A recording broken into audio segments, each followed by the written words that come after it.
Morning and good afternoon, and thank you for joining us. Today, we are discussing the Long Duration Energy Storage Council's latest white paper, which is called Accelerating LDES Bankability, a practical framework for overcoming obstacles to investment in long duration energy storage, which was developed in partnership with Teneo, who is on the line with us. So let's move to our next slide.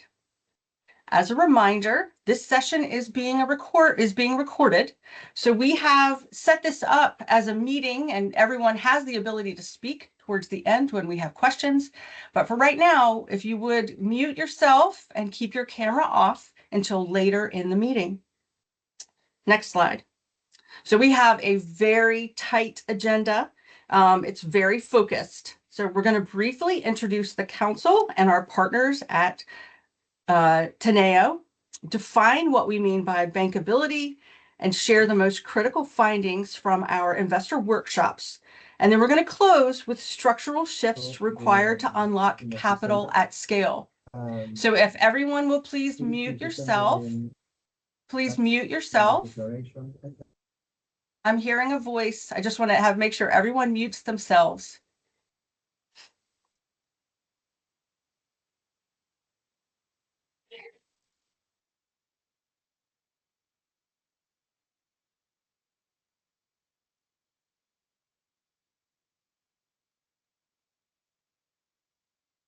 So I lead our work on market design and regulatory frameworks across United States and Canadian power markets, with a focus on translating our capabilities of long duration energy storage into durable revenue models that attract private capital. So I'm joined here with my two colleagues from Teneo.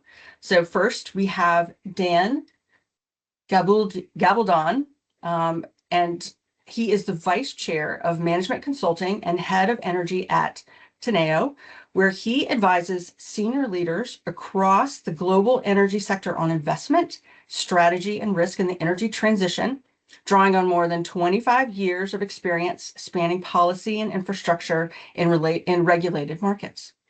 And next we have Mazen Scoff, who is the Senior Managing Director in Teneo's U.S. Management Consulting Practice, bringing more than 20 years of experience advising energy, technology, and private equity clients on strategy, corporate development, enterprise risk management, and portfolio strategy execution.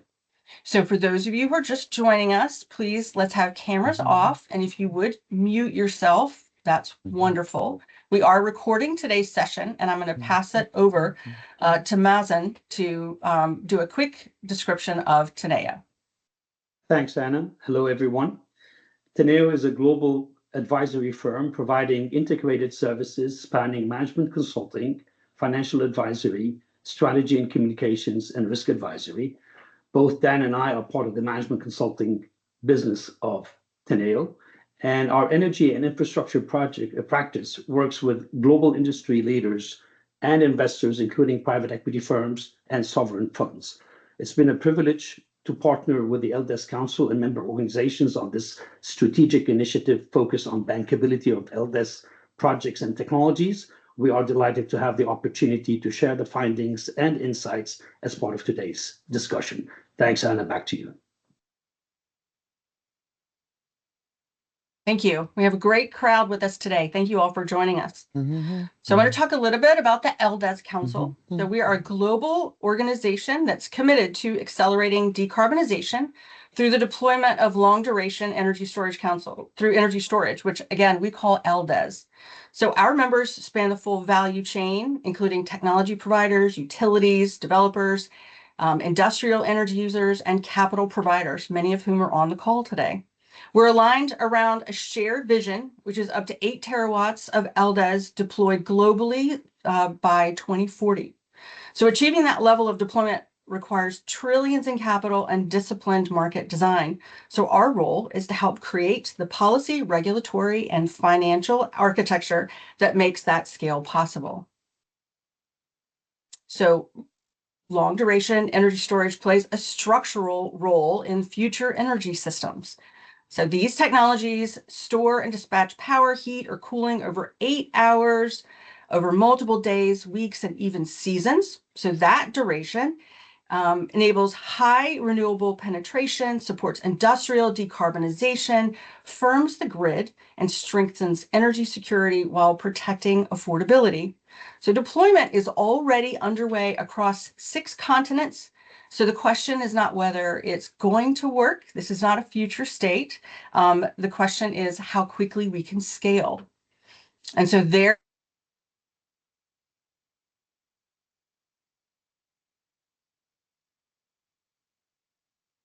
roughly 2 terawatts of capacity will be required by 2030 and up to 8 terawatts by 2040. So that represents approximately a 50-fold increase that's necessary from the current trajectory.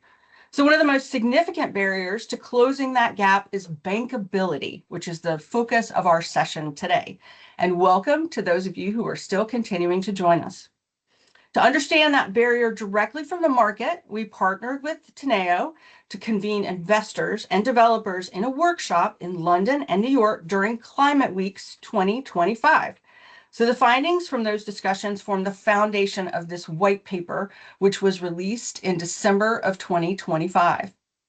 So the objective of the work was very clear: to understand obstacles that LDES projects face in securing financing, identify emerging best practices, articulate concrete action that stakeholders can take, and develop a practical bankability assessment framework that is included in this report.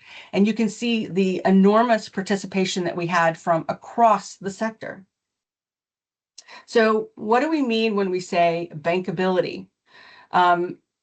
Let's go to the next slide. Yes, bankability refers to the degree to which a project presents sufficient revenue certainty, clear risk allocation, and performance confidence to attract non-recourse or limited recourse project financing on commercially reasonable terms. So it's the bridge between technical readiness and capital deployment. Without predictable cash flow and disciplined risk management, though, capital won't scale regardless of the system need. So we had quite a few findings, 9 key findings that we outlined in this white paper. I'm going to go through them quickly. And a reminder, please, to mute yourself until we get to questions and answers, which will be at the end of the session. So 9 key findings in the report, which cluster into 3 structural themes. So first, revenue certainty and business model design are foundational. Investors finance durable cash flows. So that means that clear procurement mechanisms, explicit market signals that value flexibility and adequacy, and business models anchored in contracted or highly visible revenue streams are required. Second, capital stack alignment is essential. Early stage projects may require concessional or blended capital, but scaling requires transitioning to a lower cost, long-term debt and project finance. Public finance institutions can play a catalytic role in that evolution. Third, risk reduction through standardization and structure matters. So shared technical standards, performance data, and clear allocation of political and credit risk, particularly in emerging markets, reduce uncertainty and improve financial terms. So bankability isn't just a single lever, though. It's the alignment of business model clarity, capital strategy, and disciplined risk allocation. So next, we get to our 5th, which is procurement mechanisms and cost capital have to be decisive. Long-term revenue flexibility lowers financial costs. Shifting from venture equity to structured project financing requires predictable contracts and credible counterparties. And finally, public finance, insurance, and blended capital structures can accelerate that transition by absorbing early risk and crowding in private lenders. So finally, our 9th finding, was that emerging markets represent both complexity and opportunity. So when sovereign guarantees multi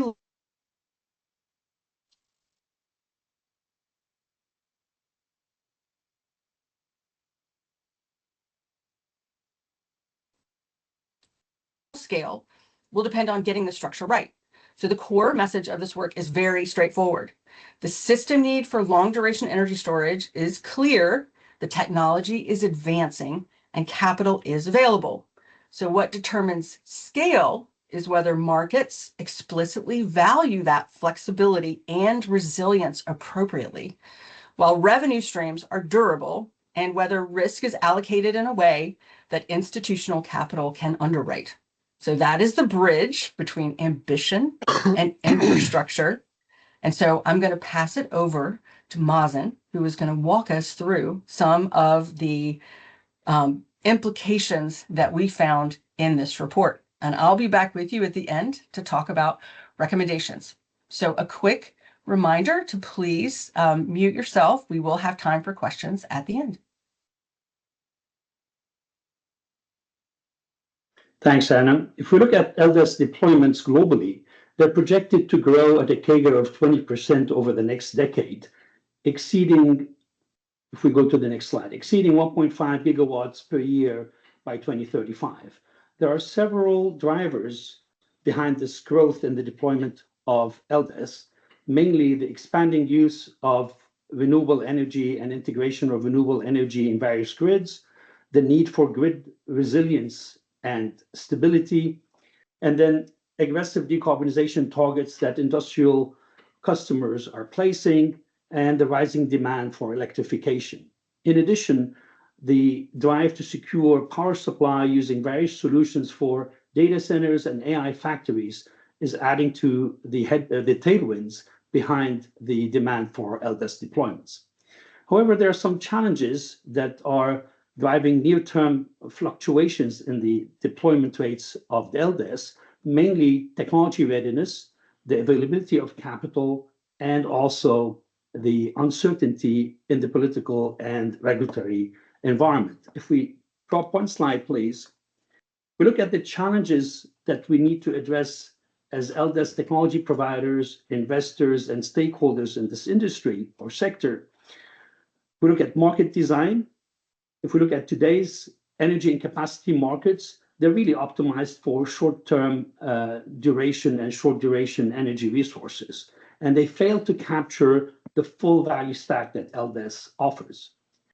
If we look at the mandates and regulatory framework, only a couple of states have state-level carve-outs for LDES, and there is limited alignment between the regulatory frameworks in many jurisdictions and LDES value and the value stack that the technology offers.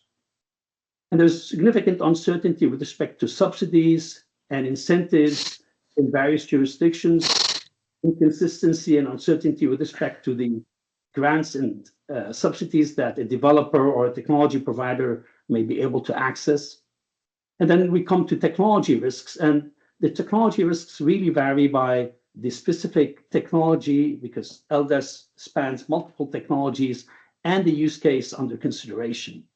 And from an investor perspective, there is a need for guaranteed performance over the multi-year cycles of the life cycle of a certain technology or project, especially with respect to the degradation of performance and round-trip efficiency implications.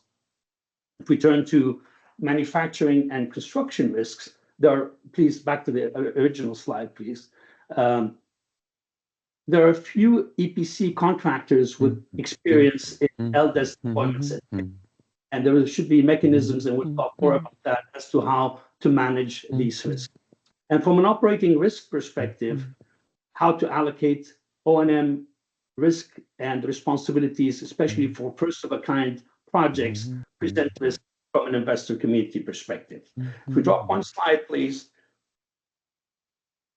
And looking at how we can understand and manage the LDES risks that technology providers, developers, and investors must address. And several of these risks also are related to the specific technology and use case under consideration. These risks generally fall into various categories, including policy risks that impact the various stakeholders, technology risks, components and manufacturing risks, we'll talk about that, construction risks, operating risks, and the revenue risks. That's why the effective tailoring of the mix and design of the contracts with the various stakeholders based on the capabilities and ability of each stakeholder to manage a specific category of risks and the risk tolerances of the various parties would help ensure efficient allocation of risks and reduces the residual risk that the project sponsor or an investor will have to face. For each of these risk categories, we worked on measures for mitigation, working closely with the technology providers, investors, and various stakeholders that participated in this effort. For example, when it comes to technology risks, we saw there is a need for engineering reviews and warranties by the technology provider, particularly for technologies that are lower on the TRL scale or technology readiness level scale. From a components perspective, a lot of LDES technologies and projects use proven components that have been proven in other applications, and manufacturers are typically ready to provide the warranties on these components. In terms of construction risks, as we scale, we need completion guarantees, milestone-based construction agreements that would help mitigate these risks. And then on O&M and operating risks, particularly as we're scaling, sometimes the technology provider or the project sponsor assumes a good chunk of these risks. As we mature, then we can rely on third parties to provide liquidated damages, performance guarantees, and backstops. We'll talk more about revenue risks and PPAs and related guarantees, as well as hedges and merchant revenue-related risks in the next few slides. If we drop one slide, please. So addressing a quick reminder, everyone, please mute yourselves. Thank you. Thanks, Anna. So addressing revenue risk, this is a key lever for improving bankability. And as many investors confirmed, securing reliable revenue streams through the life of the project, or at least first 10 years of the project, is the single most important determinant of bankability for LDES projects and technology providers. Government subsidies are useful in many cases, especially as we push technologies down the learning curve, but subsidies should be treated as temporary solutions with a clear line of sight to full commercial viability of the LDES technology. Otherwise, in many cases, investors, if they see excessive reliance on subsidies that are politically vulnerable, this would present an unacceptable risk for a lot of investors. Co-located use cases where the LDES solution is deployed at the site of renewable energy generation or at industrial loads or critical infrastructure provide significant assurances to investors, and especially when we're dealing with long-term purchase agreements and creditworthy counterparties, these are very attractive from an investor perspective. And these projects benefit from predictable behind-the-meter savings, such as avoided demand charges, and in some cases involve multi-stream value capture, including heat-related outputs. Co-located projects oftentimes would need also liquidated damages provisions with off-takers, and there are several tools available for customers that we can deploy here and use, including covenants with defined service level agreements and availability guarantees. We'll move now to merchant risks, and my colleague Dan Gabaldon will walk us through this. Thank you, Mazen. So turning to, we're going to kind of double click on each of the different categories of risk that Mazen laid out in that chart showing kind of the relationship between the different parties and the associated kinds of risk. Merchant risk in many markets is particularly challenging. Obviously, the amount of merchant risk will depend upon a number of different factors: the shape of the supply curve, the shape of the demand curve, the underlying volatility, unpredictability of both demand and supply, the depth and and transparency of the market, and then the specifics of market design. In the current environment, in different parts of the world, we see how critical these factors can be. So in North America, in markets like ERCOT, which has attracted a lot of best investment, we see the volatility of volatility. So we see as there's increased saturation and changes in demand shape, what seemed like pretty predictable revenue sources can dry up. And I'm thinking of ancillary service markets. We also see the same dynamic showing up in Western Europe, where through kind of predictable saturation, we see some of these capacity-like kinds of merchant revenue streams either evaporating or being pretty massively changed by government agents. And then longer term, perhaps catalyzed by all the investment we're seeing behind the meter as well as in front of the meter, as well as changing operating and planning rules, primarily in North America, but we see it in Australia and in Europe as well. There are signs that the underlying volatility of electricity markets might decline as regulators strive to be able to connect large loads and connect variable intermittent load. And again, that's going to be important in helping, on the one hand, folks avoid the volatility associated with merchant revenues, but it'll also require some changes in the way that folks are thinking about the amount of revenue, especially post-PPA, they can count on from their projects. Let's go to the next slide, please.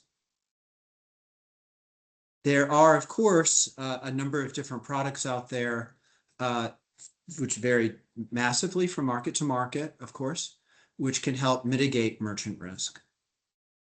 There are products like cap and floor, contract for differences, especially in European markets, which can be very, very helpful in allowing particularly creditors to projects to ensure that they're going to be able to get their cash. Market design around longer term capacity payments, as well as capacity payments which are contingent upon longer duration resources are incredibly valuable, perhaps under the heading slightly of subsidies, depending on one's position on that, but incredibly valuable. And we're beginning to see that in some US markets. We're also seeing the development of third-party specialists who can take some of this merchant risk, and they basically have the balance sheets and the trading capabilities to be able to handle it better than LDES providers, especially when the focus for the LDES providers should be the OEMs and the developers, is around some of the operating and construction and technology risk we'll get to in just a moment. So it allows kind of the allocation to folks who are best able to handle it. And then we're seeing the development of more standardized tolling arrangements being established and priced.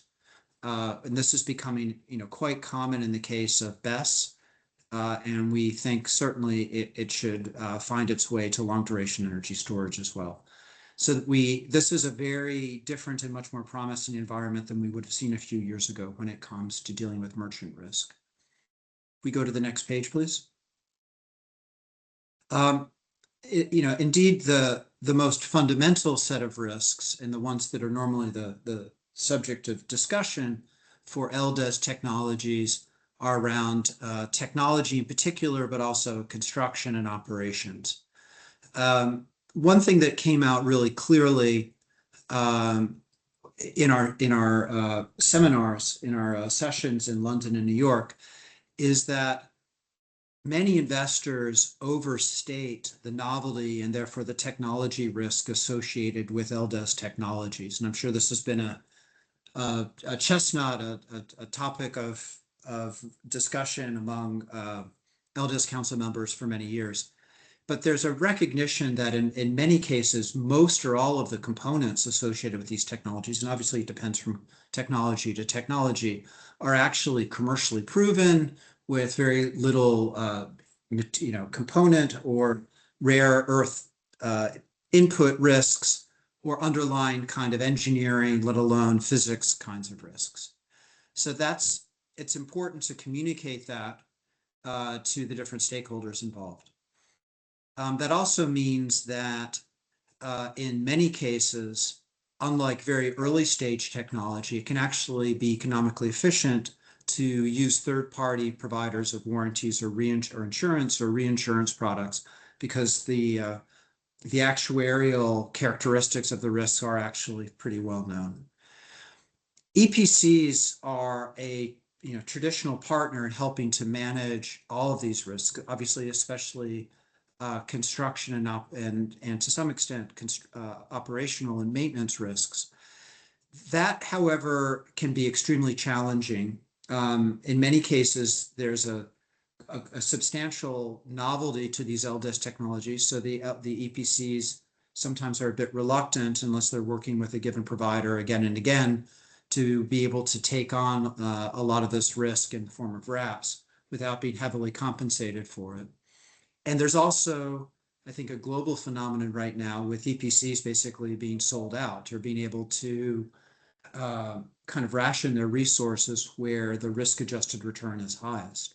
So for many LDES providers, the trick is finding ways to allocate a little bit more of the effort to other parties or to less specialized EPCs, or finding EPCs who are willing to be strategic partners, both in terms of ongoing contracts as well as sometimes equity participation.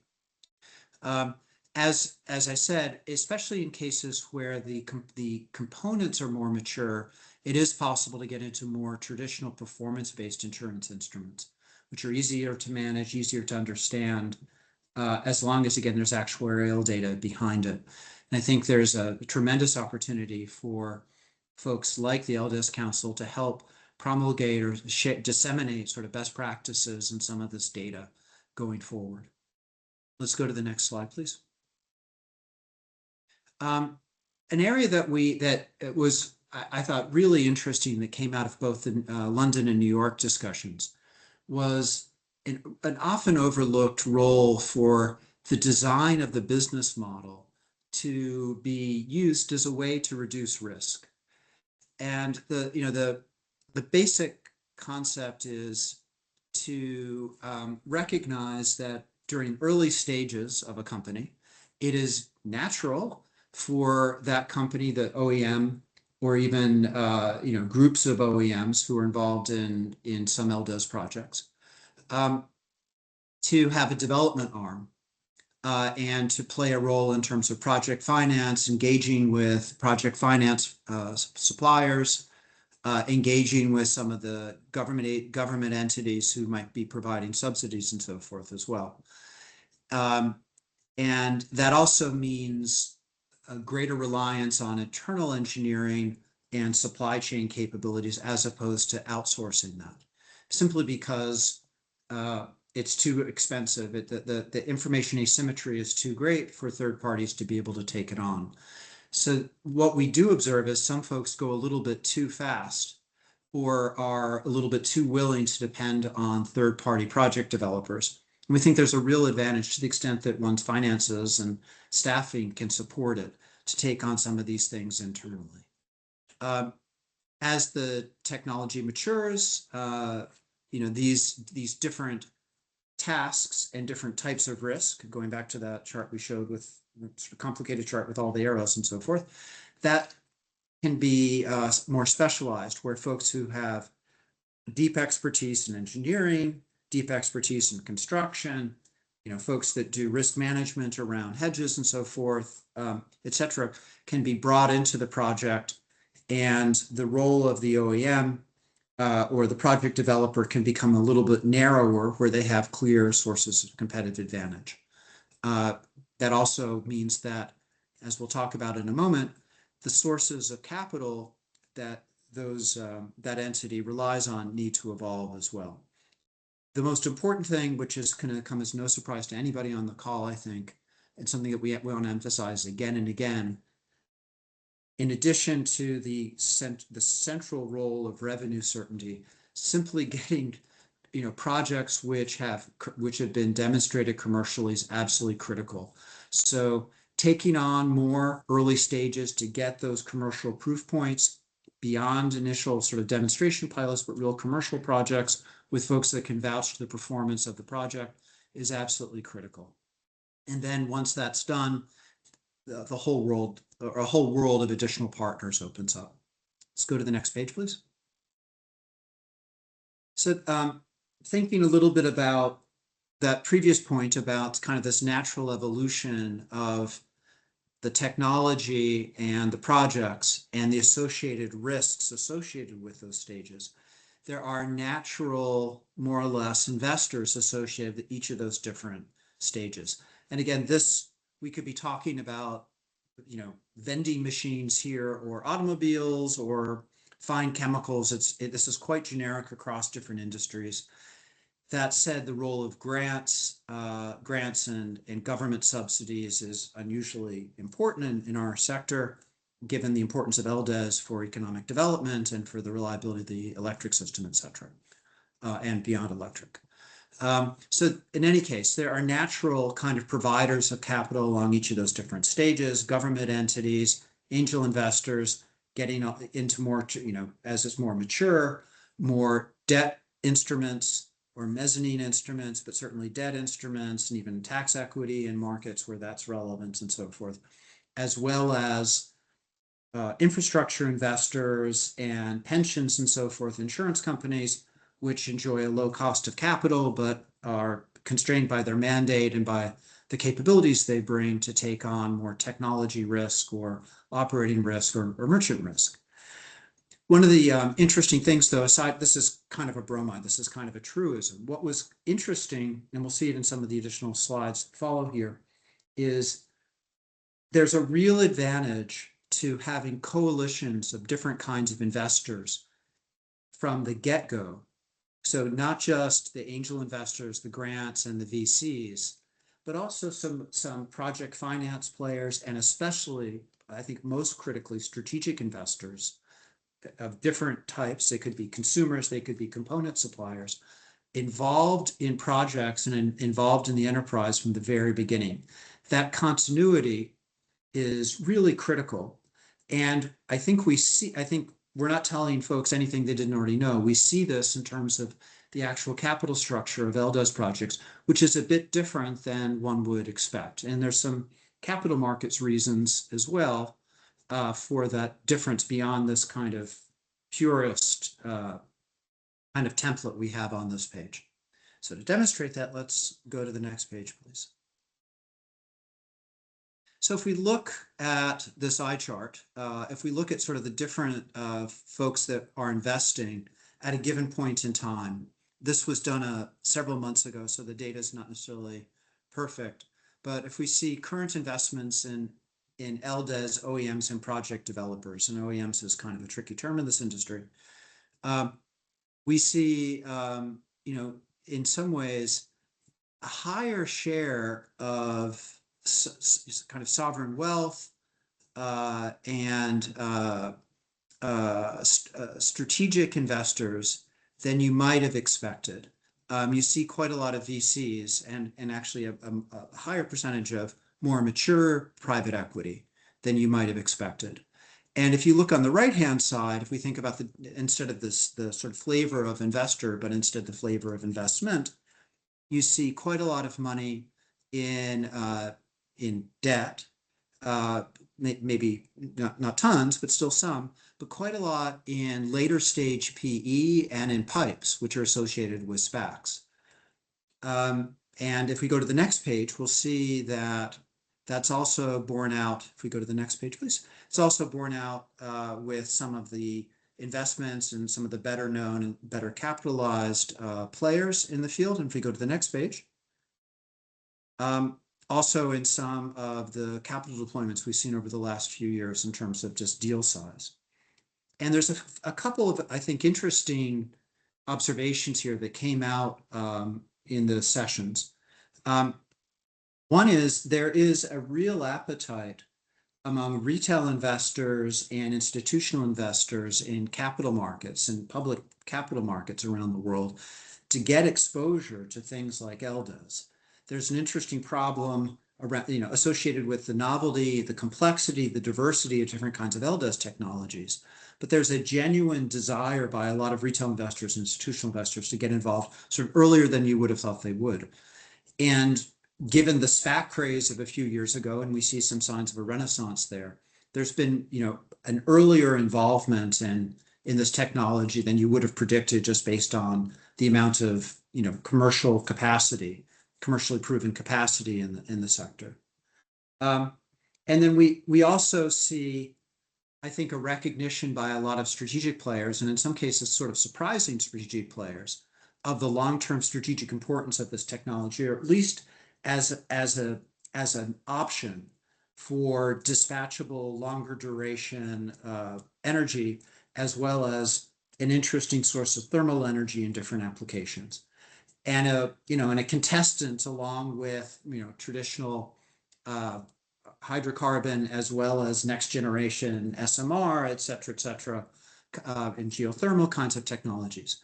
So the great news, I think, about LDES is it's happening in a period where the capital markets can embrace this kind of earlier stage technology better than it could in previous generations, where there's a real desire for it by many classes of investors, even in a somewhat chastened kind of broader political environment.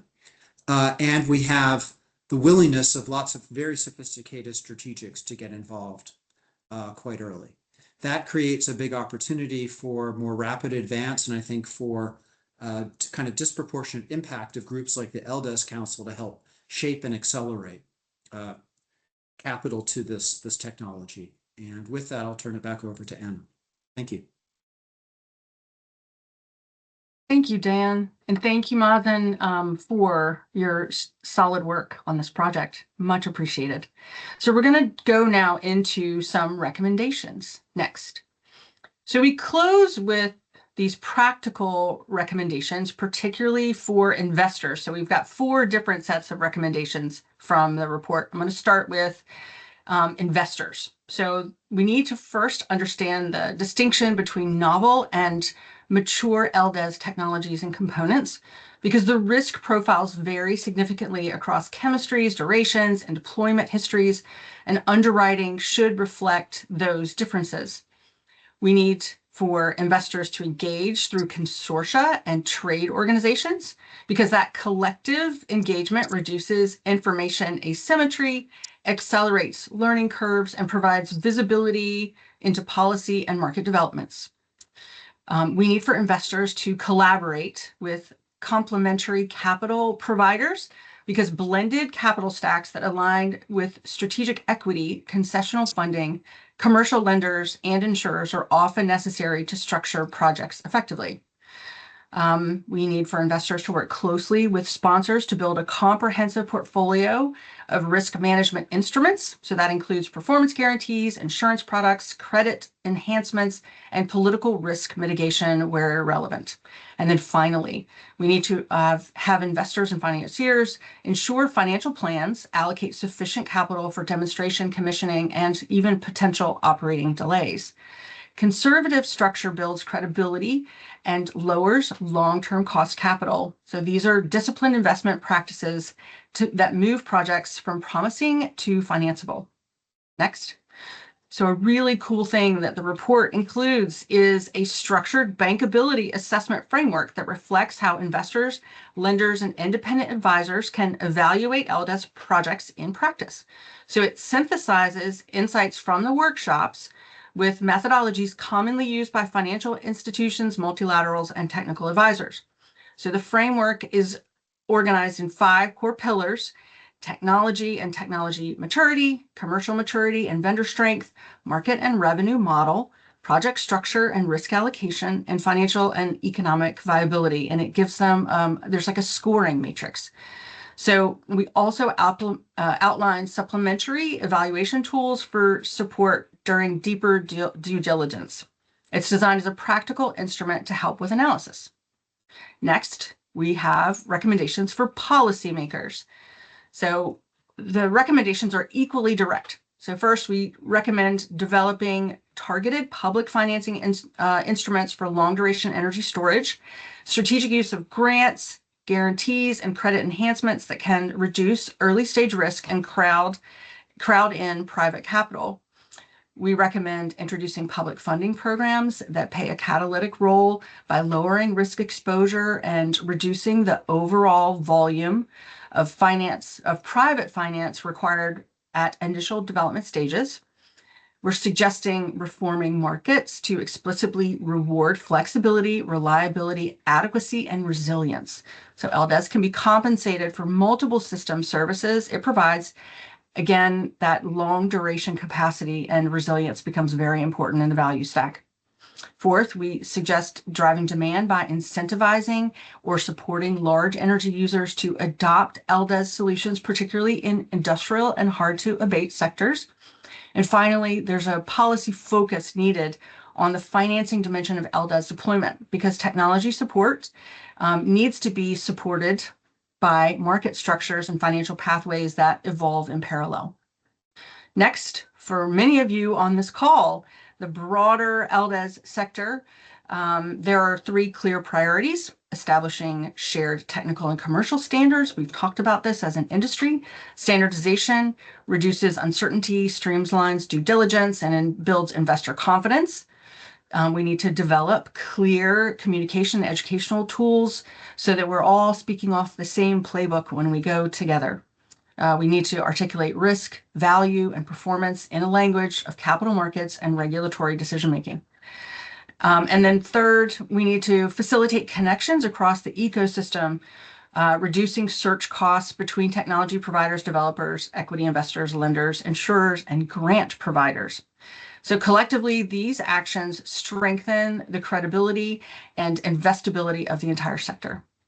And then next, the technology companies, the priority is execution and credibility. So building a rigorously tested first-of-a-kind project, investing in robust, transparent performance data that can withstand independent technical due diligence, and then planning for time and discipline required to compete and administer public grants and concessional financing. Obviously, you all know diversity of funding sources, blending grants and strategic equity and concessional debt are appropriate, and that's a good way of moving forward. And so we want for everyone to be thinking about this from the lens of the investor. So next slide. We have outlined quite a few different recommendations, but I want to focus for a minute on what the LDES Council is doing, because our focus is on policy and markets. So we are really focusing on advancing stronger market signals, strengthening the investment case for long-duration energy storage, supporting durable procurement reform by providing model policy concepts and RFP language. And then we are collaborating to reduce investment risk by exploring standardized and commercial and technical approaches. But we can't do everything at once, so we're going to move the levers that we can to unlock the value of LDES. And next, I did want to let you know that we have several reports because our goal is to provide as many insights as possible. Many of these are out and available. Several of these are for our members. One more is coming out on New England and an ISO case study, but we are really focused on providing insights and key details. So let's see what we have next. I think we have this is another place where we're really glad that you joined us today. Thank you again to Dan and Mazen from Teneo, and hoping that you all have a few questions. I see that we have gone 1 minute over our allotted time, but we are available until the top of the hour to answer questions. So I appreciate the claps that are coming in, a lot of hard work to pull this together for you all, and really appreciate your being here.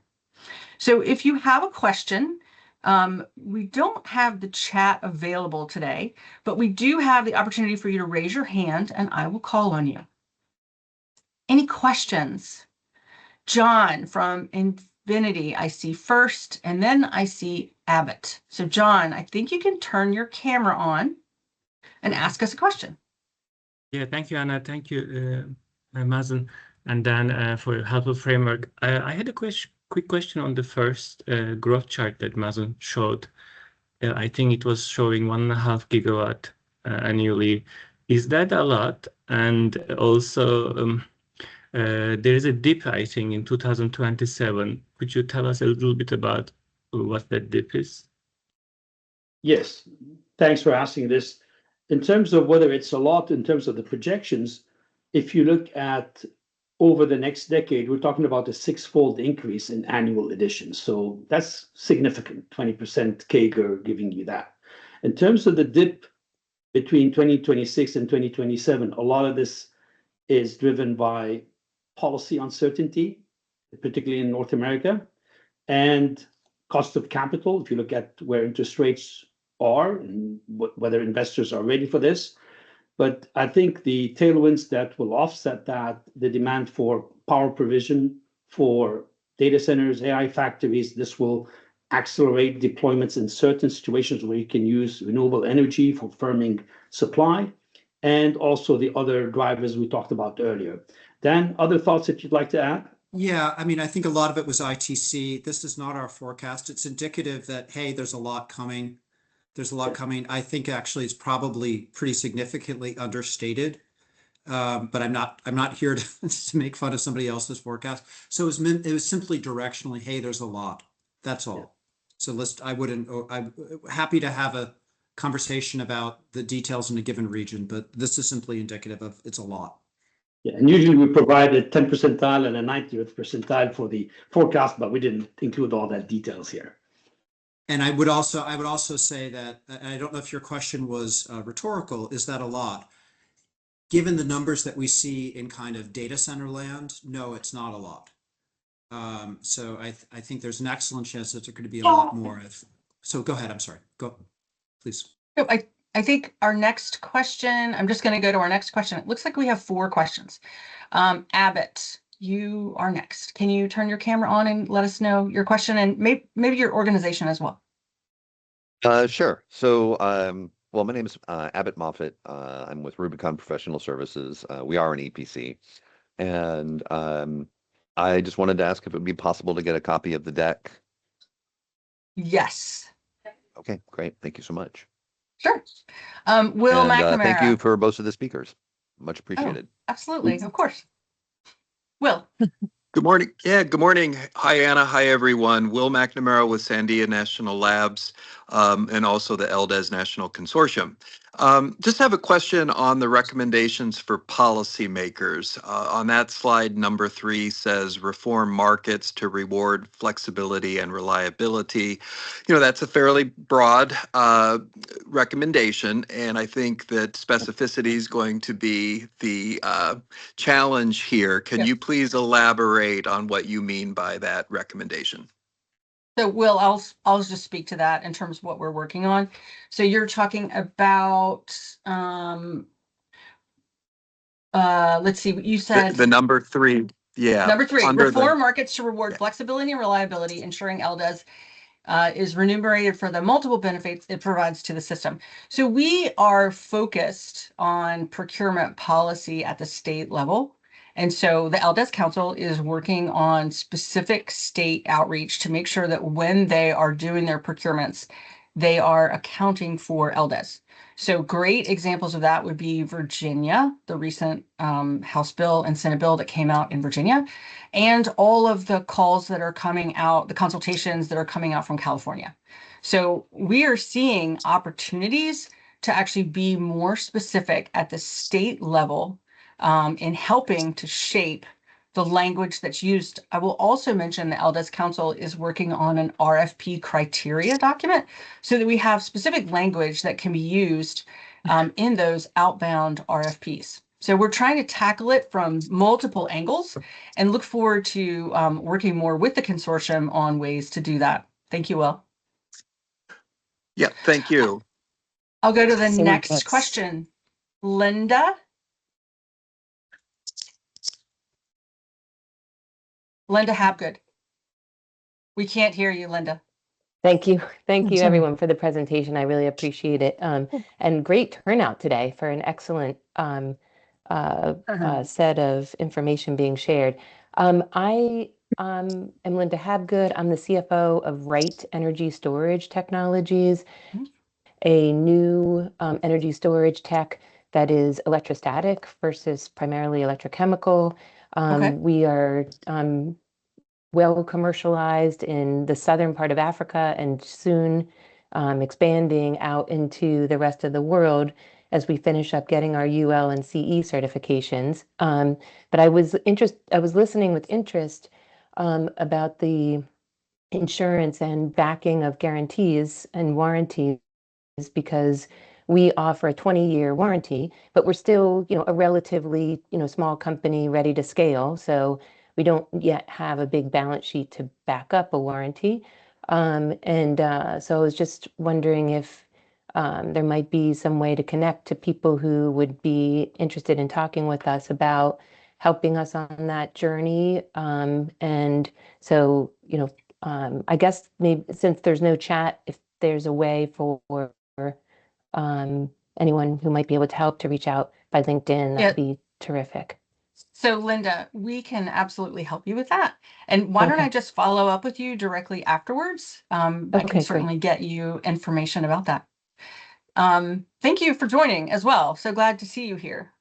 Let's move to Manuel from Hyderstore. Thank you, Linda.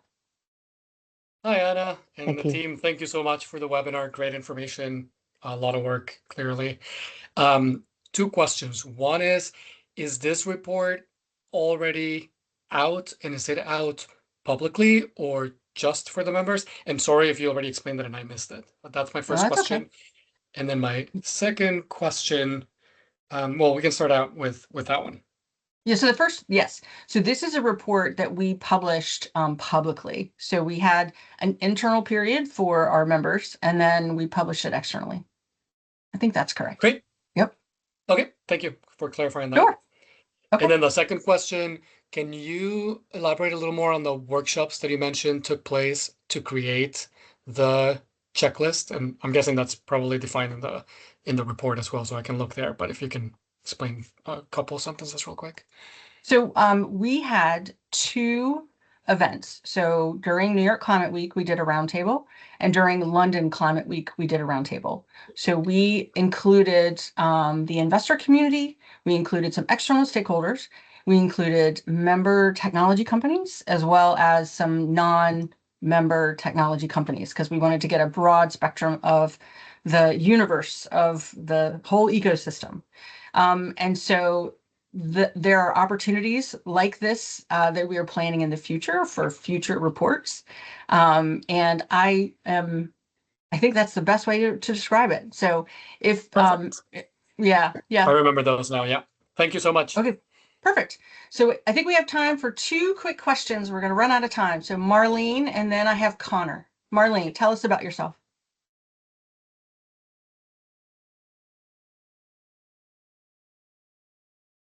Everyone, my name is Marlene Westerdahl. I'm an independent analyst, and I have a question for you guys.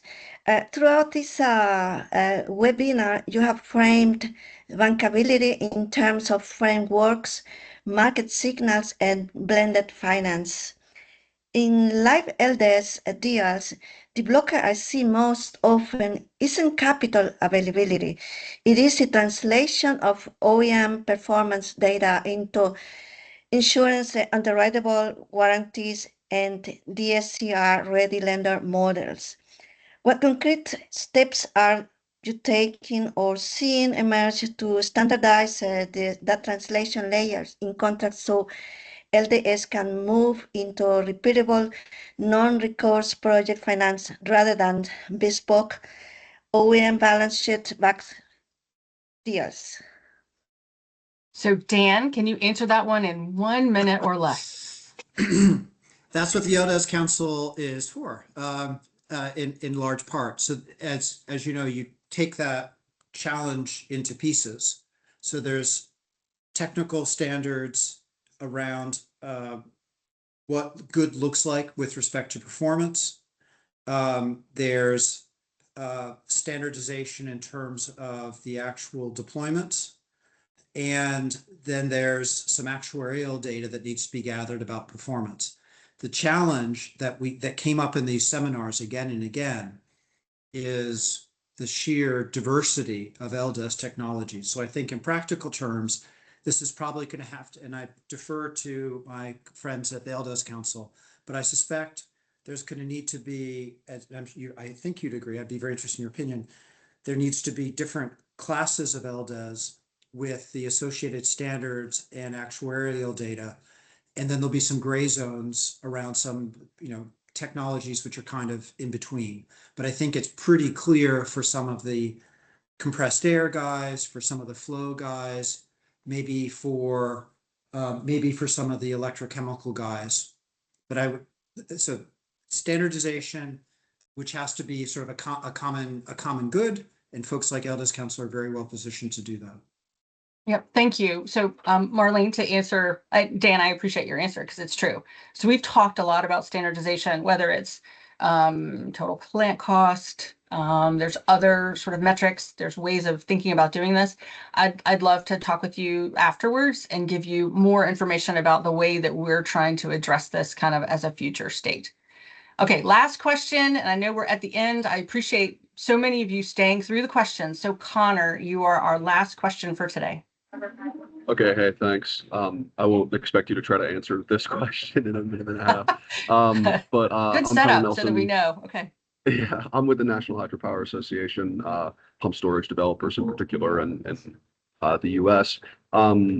Question is regarding the market policy solutions. You mentioned state procurement standards and doing advocacy in that area. Has the LDES Council engaged in a meaningful way with the Federal Energy Regulatory Commission on, say, 206 reforms for capacity markets, trying to identify improvements in the LCC, other things that we can do from a top-down way? Because I'm sure that there's some bandwidth constraints around going to each and every RTO and advocating for market design changes there. We've run into that, and we're looking for an alternative. Yep. So Connor, thank you for the question. It is a complicated one, but one that I can answer. I'll answer in a short matter, and then we can follow up later. So acknowledgement that pumped hydro makes up the majority of existing long duration energy storage in the United States, somewhere around 90%. So first, I just wanted to say that the focus of this was more on sort of these different technologies that are coming up in the market, not new. Many of them are existing and have been around for a long time.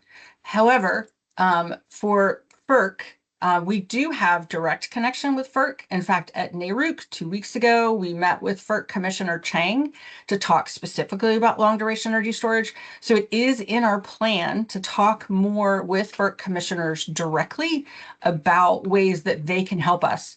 We've also completed recently and have not yet released to our members an RTO ISO sort of evaluation study, so that we're looking at, where are the markets most ripe, so that we can do that direct connect as well, just to make sure that we're understanding what the market looks like in the United States. There's a lot of work to be done, and looking forward to partnering with anyone on this call and the ways to do that. And I appreciate the question and the follow-up. We are at time. We went over just so that we could get these questions in. A special thank you again to Dan and Mazen from Teneo on their work on this, and looking forward to continued conversation, not only about long duration energy storage, but about bankability. So please download that report, and we look forward to hearing from you. And I appreciate you all being here this morning, so early on a Monday morning, and really appreciate having your engagement. Thank you very much. Thank you. Thanks so much.